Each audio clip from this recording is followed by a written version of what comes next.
All right, good morning, students.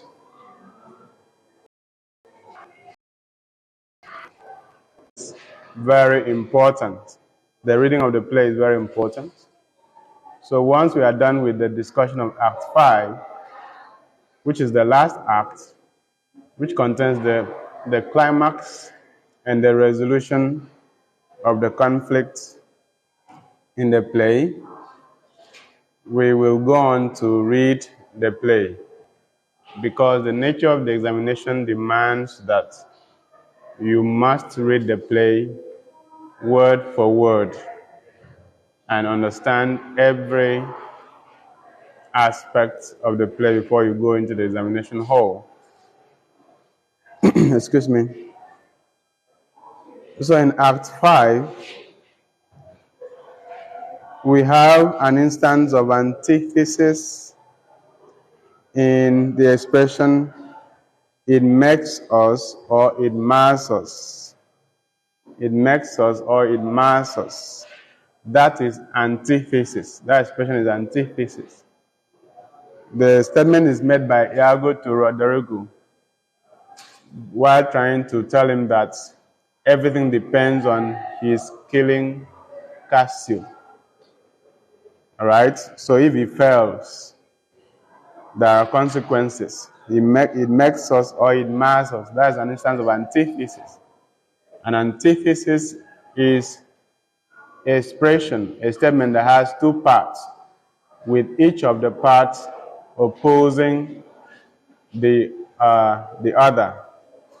So it makes us or it mars us. That's antithesis. We have meiosis.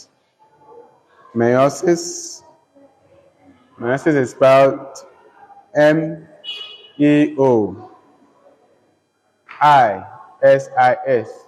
Meiosis. As I told you, I have selected some of these literary terms which I think you need. It's on the website. Just Google notes on selected literary terms and it will take you to the site. So meiosis is one of the terms that I have defined there. As a student of literature, you must be grounded in these literary terms and figures of speech, so that when you find them in expressions, or even when you are asked in exams, you'll be able to know which one is which. All right? So meiosis is known as lessening, playing down on the effect or seriousness of a particular thing or event. All right? Meiosis. So this is seen when Roderigo says, "'Tis but a man gone." "'Tis but a man gone." When we read the play, you see that statement. "'Tis but a man gone." That's "it is but a man gone," but because of meter, they usually use syncope to reduce the number of syllables. "'Tis but a man gone." That's what Roderigo says while trying to play down on his killing Cassio, or killing Cassio, because Cassio does not actually die at the end of the day. Okay? So Roderigo makes a pass, a thrust. Okay? Like somebody trying to stab someone. Roderigo makes a pass, a thrust at Cassio. Cassio's armored suit prevents a mortal injury. A mortal injury that is the injury from which you will die. All right? An injury that you die from. Okay? Forget about those people that will come to church and say that they had a fatal accident, but they survived. Praise the Lord. All right? If you have a fatal accident, that means you have died. All right? It could be a serious accident or a ghastly accident. So if you have a fatal injury, it is the injury that will kill you. You cannot survive. All right? The same thing with mortal wound mortal injury will lead to your death. There's nothing you can do about it. All right? Good. So, Cassio is armored. In fact, if you see some of the movies of that time, you see it as it looks like some of those armored suits made of steel. Knives cannot really penetrate. Okay? So it's like that is what Cassio was wearing that day. And the thrust that is made by Roderigo cannot hurt him. At least hurts him, but does not give him a mortal injury from which he will die. Right? So Cassio reacts by wounding Roderigo. Please note this. Cassio reacts by wounding Roderigo. Then Iago comes from behind and stabs Cassio in the leg and runs away.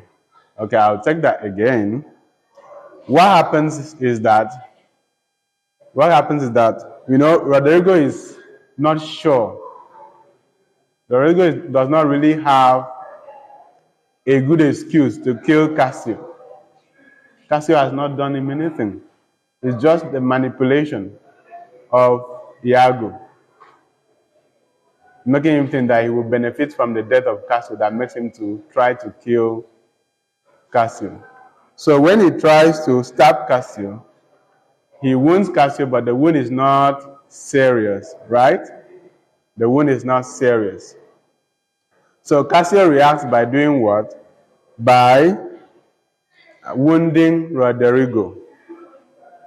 Then Iago comes from behind and stabs Cassio in the leg and runs away and flees. Okay?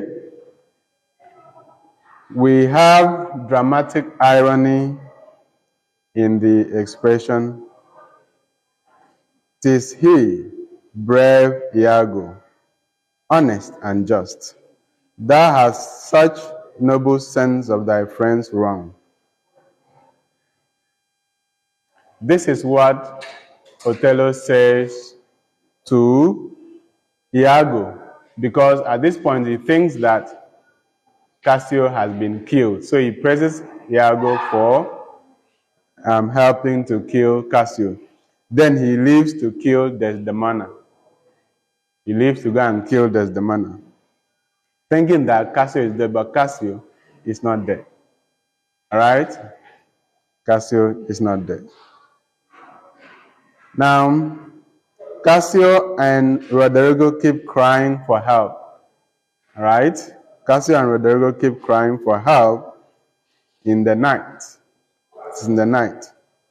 Then Iago returns with Lodovico and Gratiano. Iago comes back with Lodovico and Gratiano because the noise that these two people are making have attracted people. So Iago secretly stabs Roderigo, calling him a villain. Then he cries murder to rouse everyone. Iago secretly stabs Roderigo, calling him a villain. Why does he stab Roderigo? Because if Roderigo leaves, he will confess and reveal Iago's plot, actions. So that's why Iago stabs Roderigo.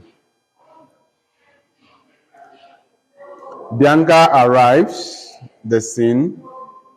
Iago is the one who identifies Roderigo after stabbing him to death. He's the one who identifies him and pretends to be innocent. Okay? Iago reports to Cassio. Iago reports to Cassio that Roderigo was his dear friend. Roderigo is dead, but Cassio is alive. Othello does not know this yet. Hence, this is an instance of dramatic irony. Othello does not know that Cassio is alive, so going back to the house, his intention is to kill Desdemona, not knowing that Cassio has not died. That's dramatic irony, because we, the audience, we know that Cassio is not dead, but Othello does not know. That is dramatic irony. When the audience knows more than the actors, about the events in the play, that is dramatic irony. Okay? Iago asks Emilia to find out where Cassio dines that night.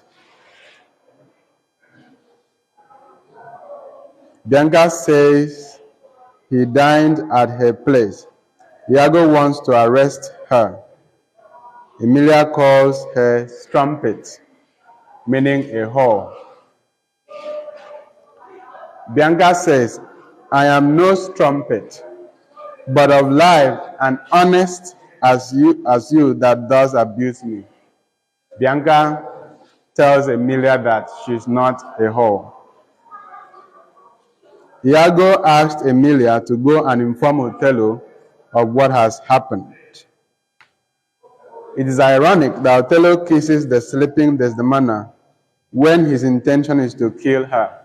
So that could be like a biblical allusion, or reminding us of how Judas kissed Jesus before betraying him. So it is ironic that Othello kisses the sleeping Desdemona when his intention is actually to kill him, like the kiss of death. Othello asks Desdemona to confess her sins in prayer. This is also another sign that Othello is about to kill Desdemona. Othello accuses Desdemona of giving his handkerchief to Cassio. Othello accuses Desdemona of giving his handkerchief to Cassio. Desdemona denies doing such a thing, because it's actually true, she did not give it to Cassio. We all know what happened with the kerchief. Othello is determined to kill Desdemona, despite of her claim of innocence. Desdemona also requests that Othello should do proper investigation, give himself more time. She even asked for even some moments. Why don't you just give it some moments? All right? Because time has a way of justifying or making people guilty. Othello refuses. Okay? Refuses to do proper investigation, refuses to look for more proof, refuses to give it more time, which is all an error. Okay? Othello smarthers Desdemona. That means suffocates. Smarthers. Smarthers, S-M-O-T-H-E-R-S. Smarthers Desdemona. He suffocates her. Suffocates her twice to make sure that she has died. Emilia is at the door asking to be let in. Emilia is at the door asking to be let in. Emilia is at the door asking to be let in. Othello thinks that Emilia has come to talk about Cassio's death. Othello thinks that Emilia has come to talk about Cassio's death.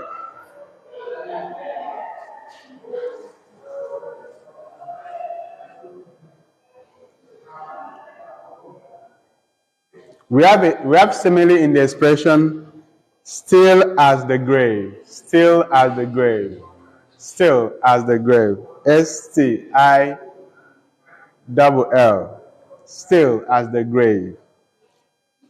This statement is made by Othello on about Desdemona's unmoving body. Okay? This statement is made by Othello about the unmoving body of Desdemona. still as the grave. And I said that is an instance of simile, still as the grave.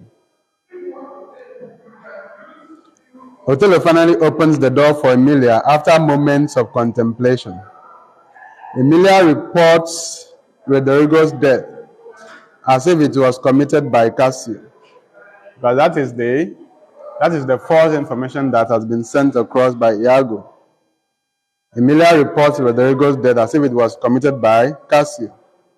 Othello is shocked because he wanted Cassio to be dead, not Roderigo.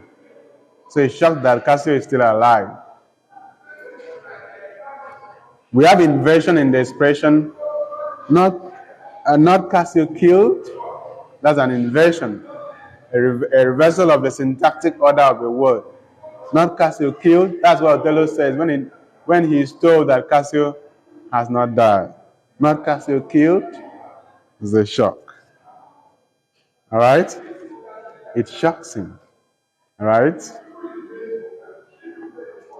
Then we have this expression, oh, falsely murdered, which is an epizeuxis we've talked about because of falsely being repeated consecutively. All right? This statement is made by Emilia about how Othello has falsely accused Desdemona and killed her. Oh, falsely murdered. This is an epizeuxis by the. The statement is made by Desdemona. She has not died yet. The statement is made by Desdemona. She has not died yet.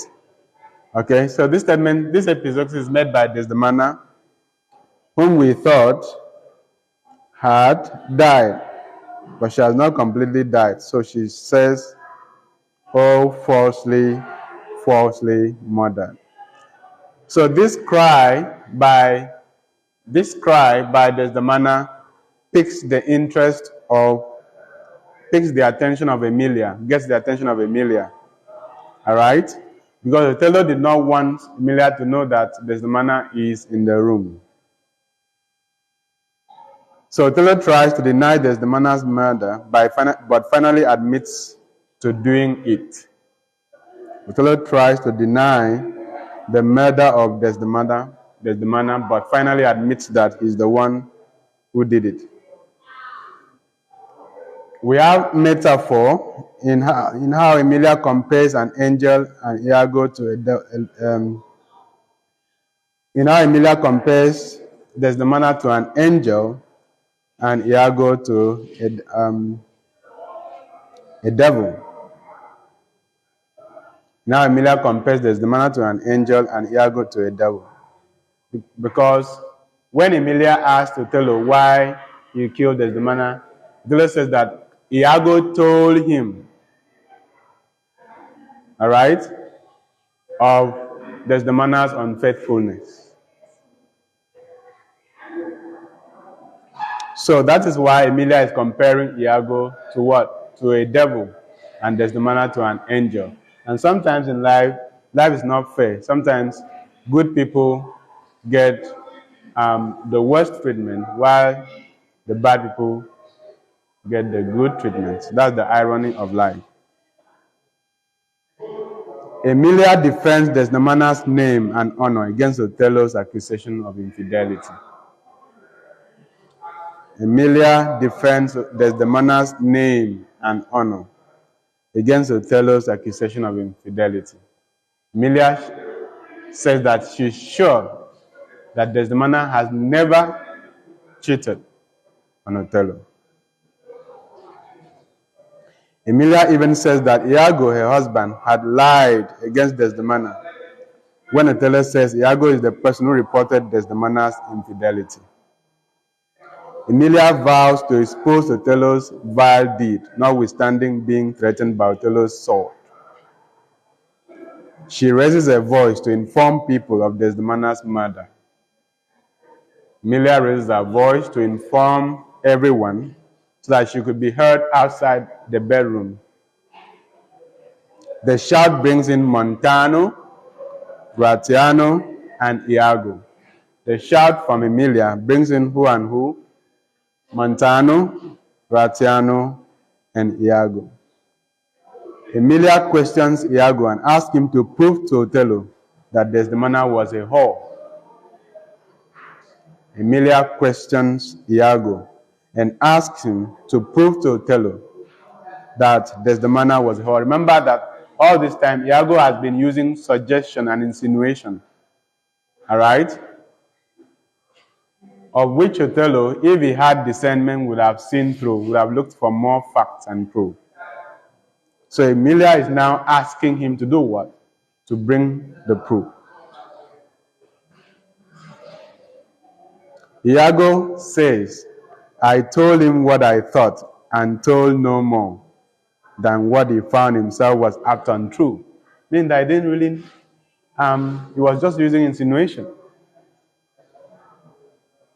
I told him what I thought and told no more than what he found himself was apt and true. Insinuation, suggestion, no facts.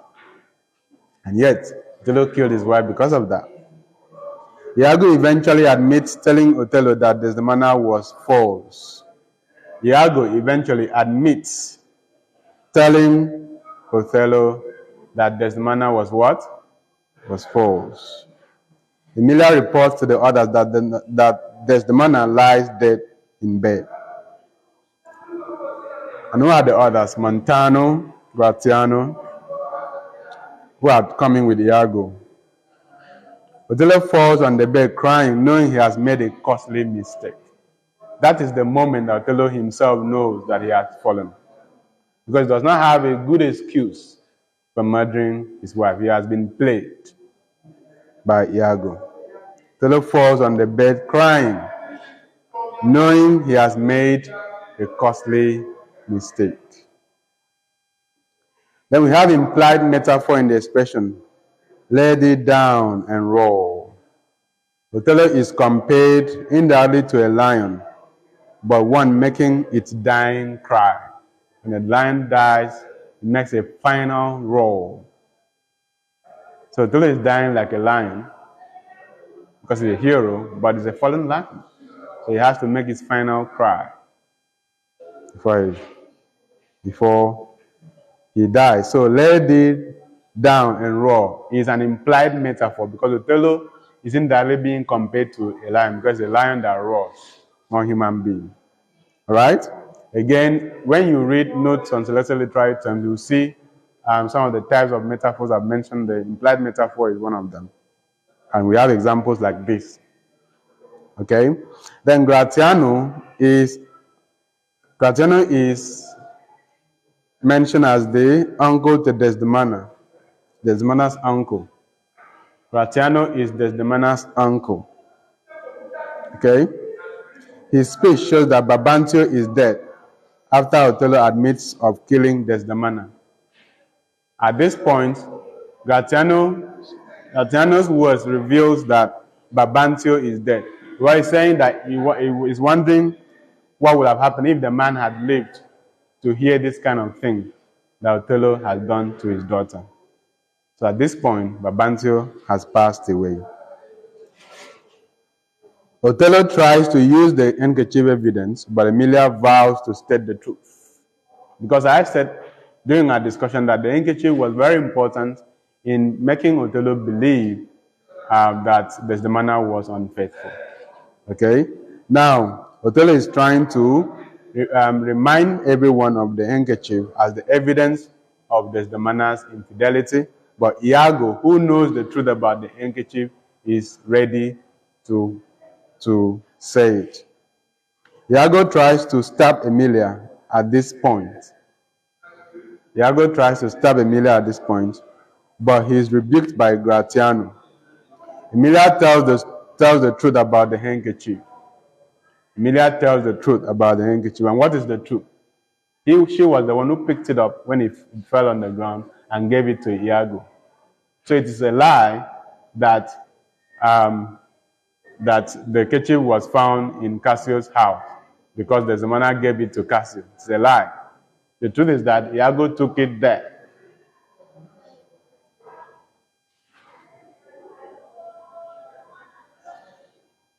So Othello is overwhelmed by the truth. He tries to stop Iago. Iago dodges. Iago dodges, stabs Emilia, and runs out of the room. Please follow this event. That's why I made them in a detailed format. Okay? Othello is overwhelmed by the truth. He tries to stab Iago. Iago dodges. Iago stabs Emilia and runs out of the room. Why does he stab Emilia? Because Emilia has revealed the truth, has exposed him.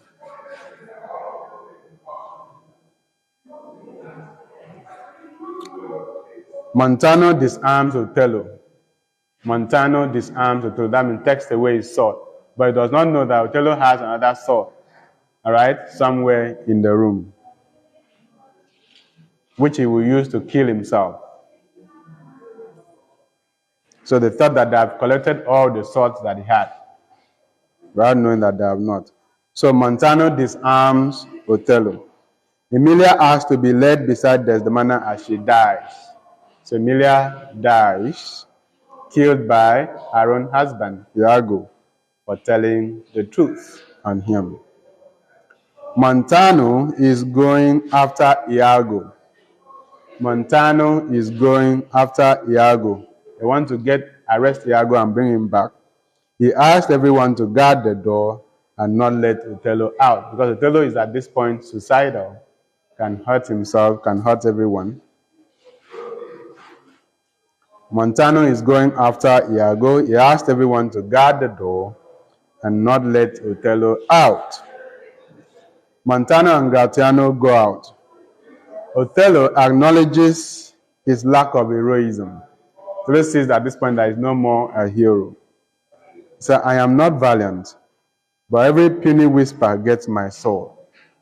That means as a hero is, first of all, in the mind, in how you treat information that comes to you, in how you take things that people tell you. All right? It's not only in the physical muscle. The hero ought to have discernment. So that's why Othello has come to recognize his character flaw. He says he's not heroic at all. Maybe he used to be, but no more. I'm not valiant, but every puny whisper gets my soul. All this nonsense that Iago has been whispering to him, he allowed it to get into his mind, into his soul, and how he has destroyed himself, killed his wife, destroyed himself, and lost everything. Whereas if he had discernment, he would have waited more and wanted more proof before acting. Emilia sings the willow song and dies soon afterwards. The same willow song that Desdemona sang. When we read the play, we see the willow song. Gratiano does not allow Othello out of the house. Gratiano does not allow Othello out of the room. Othello has a secret weapon in the room. I said this before. Now, one of the themes rests in this play is the theme of fate, F-A-T-E, theme of fate. Because the Renaissance worldview also believed in fate, fated events, just like the classical world, the Greek and Roman world believed in fate. A fated event is one that has been ordained to happen, and nothing can stop it. Okay? When an event is fated, nobody can stop it from happening. So Othello is like saying that what has happened to him, is fated. He could not avoid it. He was bound to fail as a hero, to fall as a hero. So that's why he says, who can control fate? Who can control fate? This is what Othello says to himself. All right? Who can control fate? Othello foretells his death. Here is my journey's end. Othello knows that he's going to die, that it has come to end for him. So here is my journey's end. Okay? So Othello's tragedy teaches us that the individual should be mindful of each step, each action,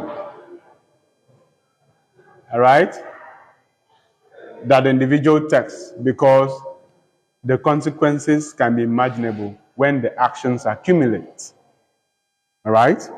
When the actions accumulate, the consequences can be unimaginable. There's always this chain reaction. You take one action and it leads to another, and then to another, and then to another. So before you even take one small step, you might want to think again, because the consequences can be mind-blowing. Lodovico, Montano, Cassio, in a chair, officers all coming, holding Iago prisoner. All right? Lodovico, Montano, Cassio in a chair. Why is Cassio in a chair? Why is Cassio in a chair? Because of his injuries, wounded, cannot walk again. So you put one and one together. You read a work of art with your senses intact. Lodovico, Montano, Cassio in a chair, officers all coming, holding Iago prisoner. Iago has been arrested. Othello stabs Iago, but Iago is not dead. Othello stabs Iago, but Iago is not dead. Othello's intention is not to kill him anyway. He wants him to suffer for his crime, because he will be tried and sentenced accordingly. And then note Lodovico's speech about Othello. Oh, thou Othello, thou wert once so good, fallen in the practice of a cursed slave, what shall be said to thee? That statement also signifies Othello's fall from grace to disgrace, from heroism to lack of heroism. He was once good, but no more, meant that he has fallen. Oh, thou Othello, thou wert once so good, fallen in the practice of a cursed slave. The cursed slave here is Iago. His practice is that of using insinuation and suggestion to infect Othello's mind with jealousy, which destroys his life. What shall be said to thee? Othello confesses to agreeing with Iago to kill Cassio. Othello confesses to agreeing with Iago to kill Cassio. Note Cassio's reply to Othello. Dear General, I never gave you cause. Cassio is shocked that he, being so innocent, who has never thought of any harm to Othello, could be the target of such a scheme, such a plan. That's why he says, Dear General, I never gave you cause. That means I've never done anything to you to merit that kind of, even that thought of killing me. I've never done anything to deserve it. I never gave you cause. All right? Othello wants to know from Iago why he made him jealous. Othello wants to, to know from Iago why he made him jealous. Iago refuses to speak, telling Othello to demand nothing from him. Most times, people hate you for nothing, not because you've done them anything, but because they just hate you. And this is what happens with Iago to Othello. Othello has not done him anything. Okay? He just gets angry that he was not appointed to a particular position. All right? And that's it. So literature teaches us life. Literature teaches us life. Okay? Lodovico reports on the two letters found in the pockets of the late Roderigo. These letters also reveal a lot of things. The two letters found on the pockets of Roderigo. Othello calls himself a fool when all the truths have been revealed. Othello calls himself a fool when all the truths have been revealed. Lodovico announces that Othello's power has been taken off and Cassio rules in Cyprus in its place. Lodovico announces that Othello's power has been stripped. He has been stripped of his powers. Of course, he's no more a hero and cannot continue to lead in Cyprus. Cassio will now be the governor of Cyprus. All right? Iago faces torment that will match his crime. That's why he's not dead. It's true, because killing him will be saving him. All right? He has to leave to face his crime. Then Othello stabs himself and falls on Desdemona. Remember, all these deaths is an element of Senecan tragedy, which as I said, influenced Shakespeare's tragedy. So you could see the number of deaths, the bloodshed. Okay, that is Senecan model being used here by Shakespeare. Okay, Cassio says he feared Othello's suicide, but did not think that he had a weapon. Lodovico addresses Iago, calling him a Spartan dog. Othello's property is to be seized by Gratiano, who is now the one to possess them. And that is how the play comes to an end. And so we'll pause now and then we'll resume with the reading of the play.